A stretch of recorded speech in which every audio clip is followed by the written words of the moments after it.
Avec Marinaro, avec Tony Marinaro. Ho, ho, ho, ho! Bello! Qu'est-ce qui se passe? T'as peur de la pluie? Hein? T'es fait en chocolat? T'as peur de la pluie? Dans ce week-end de Pâques à venir? C'est pas pour ça que je suis à la maison aujourd'hui. Là. Il y a un match de l'Italie qui sont en pénalité au moment qu'on se parle. Là. Ah ben ça, c'est bien effrayant. Oui. Mais c'est pas effrayant pour moi parce que je suis avec toi puis je ne regarde même pas les pénalités. Bon, ben parle-moi de ça. Ça aurait été le restant. Match de 4 points ce soir contre le Lightning, mais surtout, un prélude aux séries éliminatoires. Je m'attends à de la casse, à du brasse camarade. Et pour cette seule raison-là, je suis content de la présence d'Arbor Xhekaj dans l'alignement ce soir parce que les chances sont bonnes que ces deux équipes se retrouvent dès le premier tour des séries, Tony. Peut-être. Écoute, c'est intéressant que Xhekaj va jouer à la défense ce soir. Parce que, avec le rappel d'Adam Engstrom hier, on s'est posé la question qu'est-ce qui se passe. Aujourd'hui, on a une clarification, évidemment. Les Canadiens ont annoncé ce matin qu'ils seront sans les services d'Alexandre Carrier pendant de 2 à 4 semaines. Ça fait de la peine parce que Carrier, honnêtement, il jouait du très bon hockey en compagnie de Goulet. On dirait que le Canadien avait finalement trouvé leur part de défenseur. Mais dans la vie, tu as besoin des opportunités. Des fois, tu as besoin d'une ouverture. Ça, c'est toute une opportunité pour Arbor Xhekaj.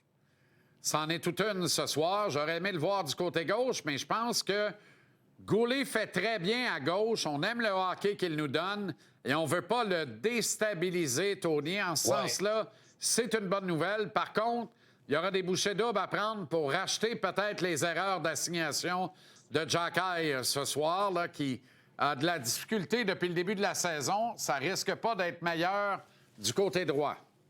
Je ne pense pas que Xhekaj va avoir beaucoup de glace ce soir. Hein? Mais par contre, je suis intéressé à voir là, c'est qui va jouer en désavantage numérique. Parce qu'on sait qu'Alexandre Carrier, c'est un gars qui joue en désavantage numérique. Goulet va être là, Matheson va être là, Dobson va être là. Est-ce que ça va être Hudson? Est-ce que ça va être Struble? Est-ce que ça va être Xhekaj? Fort probablement Struble, mais on a hâte de voir ce soir. Là.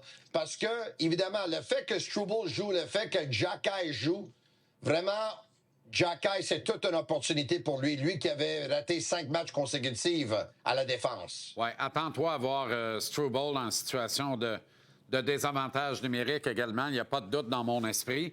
Est-ce que les gars du Lightning vont tenter de sortir Xhekaj de son match?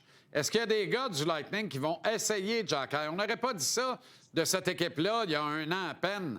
Mais l'identité du Lightning a complètement changé. On dirait que Julien Brisebois a pris le calque des Panthers de la Floride et il a dit « J'ajoute du grit et je vais m'armer et être dangereux pour le gros boulot. » C'est une équipe qui a des joueurs de talent, ça, il n'y a aucun doute. Ils sont dangereux comme le Canadien, mais ils ont un ingrédient, tu viens de le mentionner, que les Canadiens n'ont pas en ce moment. C'est une identité sur leur 4e trio. C'est des bons joueurs de hockey qui peuvent se salir le nez. Et le Canadien, malheureusement, ils ont beaucoup moins de ça que le Lightning de Tampa Bay, mais ils doivent se battre puis ils doivent passer à travers. Ils doivent avoir cette expérience-là. Puis on dirait que, tu sais, Martin Saint-Louis, lui, il l'a fait quand il était joueur. Je comprends son ADN, son niveau de compétitivité était différent des joueurs des Canadiens. Mais ça va être intéressant parce que tu viens de dire, le Lightning ont ajouté de la robustesse. Leur défaite l'an passé, leur défaite des dernières années leur a fait ouvrir les yeux qu'est-ce qui manquait à cette équipe-là. OK. Nikita Kucherov, on n'en parle jamais quand on parle des meilleurs joueurs de la Ligue nationale de hockey. Il n'a pas très, très bonne réputation aux 4 coins de la Ligue. N'empêche, il vient de ramasser 102 points à ses 49 derniers matchs, Tony. Et il compte déjà 6 saisons de 100 points et plus au compteur dans la Ligue nationale. C'est un joueur extraordinaire, dangereux, un spécialiste pour aller se cacher en loafant derrière la défense adverse et faire mal paraître ses adversaires. Il enfile et fait flèche de tout bois. Comment le Canadien peut arrêter un gars de même? Écoute, il faut avoir un plan parce que selon moi, on est des fiers Canadiens. On aime ça dire que McDavid ou McKinnon sont les meilleurs joueurs de hockey au monde. Mais pour moi, depuis 3 ans, c'est Nikita Kucherov. On ne peut pas nier ce qu'il est en train d'accomplir. On ne peut pas nier les statistiques. Qu'est-ce qu'il faut faire? Je pense qu'il faudra avoir un gars comme Matheson ou Dobson sur la glace quand il est sur la glace. Mais le Canadien n'a pas le dernier changement. On sait, Nick Suzuki a beaucoup de succès contre les meilleurs joueurs adverses. Je pense que ce soir, si Suzuki n'est pas là à cause du dernier changement, ça va être toute une responsabilité pour un gars comme Dano ou Evans. Moi, personnellement, j'aimerais les voir tous les deux sur le même trio, mais en voyant que le Lightning ont beaucoup de profondeur, oublie pas, Anthony Cirelli, c'est leur deuxième joueur de centre. Braden Point, c'est leur premier joueur de centre. Ça va être une soirée difficile pour le Canadien, mais ça va être une soirée difficile pour le Lightning aussi, Jean-Charles. Parce que le Canadien joue du gros hockey, puis leurs meilleurs joueurs sont leurs meilleurs joueurs. À Toronto, Eureka, Brad Treliving est relevé de ses fonctions de directeur général des Leafs. C'est un détail là, parce qu'on l'aurait congédié à la fin de la saison de toute façon. Mais est-ce qu'on passe un message clair de dire on voulait tellement le mettre dehors qu'on le met dehors à 8-9 matchs de la fin du calendrier régulier? C'est un peu ridicule, si tu veux mon avis.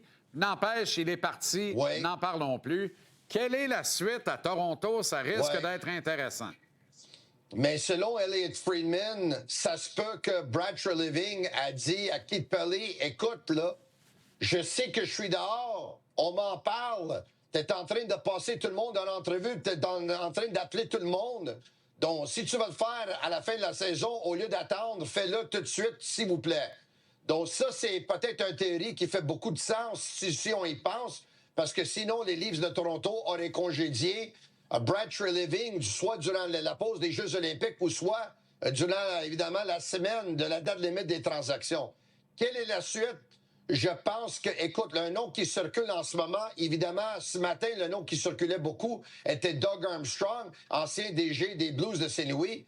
Mais depuis ce matin, il y a un nom qui circule, depuis cet après-midi, un nom qui circule aussi beaucoup, et Mike Gillis, qui était un agent de joueurs, et que on sait que les agents de joueurs, ils font des bons directeurs généraux. Donc, ça ferait du sens. On va voir. Moi, j'aimerais ça que Marc Bergevin ait une chance, mais je pense qu'il y a plus de chance avec les prédateurs qu'il a avec les Leafs.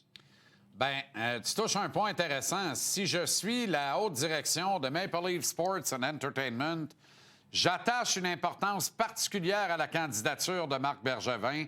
Et ce n'est pas son agent officiel qui parle, mais bien le gars qui veut le revoir à la direction générale d'une équipe de la Ligue nationale. Il a mangé son pain noir, là. C'est fait. Je pense qu'il a payé sa dîme pour avoir repêché au sacrilège Logan Mailloux, qui, by the way, joue du très gros hockey depuis 1 mois et demi, 2 mois avec les Blues de Saint-Louis. Là. Alors, il est temps de lui redonner un peu de son lustre, de lui permettre de reprendre du service. Et c'est drôle, j'entendais des commentaires récemment et on disait Marc Bergevin n'a pas eu le tiers du support qu'ont reçu Jeff Gorton et Kent Hughes de la part de leur équipe de recruteurs. En même temps, il faut comprendre que Marc Bergevin avait la responsabilité de son équipe de recruteurs. Donc, quelque part, si lui a décidé de tolérer Trevor Timmons autant d'années et que ça a fini par le rattraper, lui coûter très cher, bien, il en est l'unique responsable. Ce qui n'empêche pas qu'il mérite d'avoir une chance et que si j'étais les Leafs de Toronto, il me semble que de nommer celui qui a passé plus de 10 ans à Montréal, il y a quelque chose là de très intéressant. Écoute, je pense qu'il mérite une chance, oui. Je pense que qu'est-ce que les Canadiens ont en ce moment que Marc Bergevin n'avait pas était un meilleur département de développement des joueurs. Puis je pense que c'est quelque chose qui manquait beaucoup aux Canadiens à ce moment-là. Mais il mérite une deuxième chance. Je pense qu'il a pris... il faisait des erreurs. Écoute, c'était difficile pour lui la communication avec ses joueurs. Des fois, il était trop loyal envers certains employés ou certains joueurs. Ça lui a fait un peu mal. Je pense qu'il a appris de ses erreurs. Puis il faut comprendre aussi, là, c'était pas juste des erreurs qu'il a faites, là.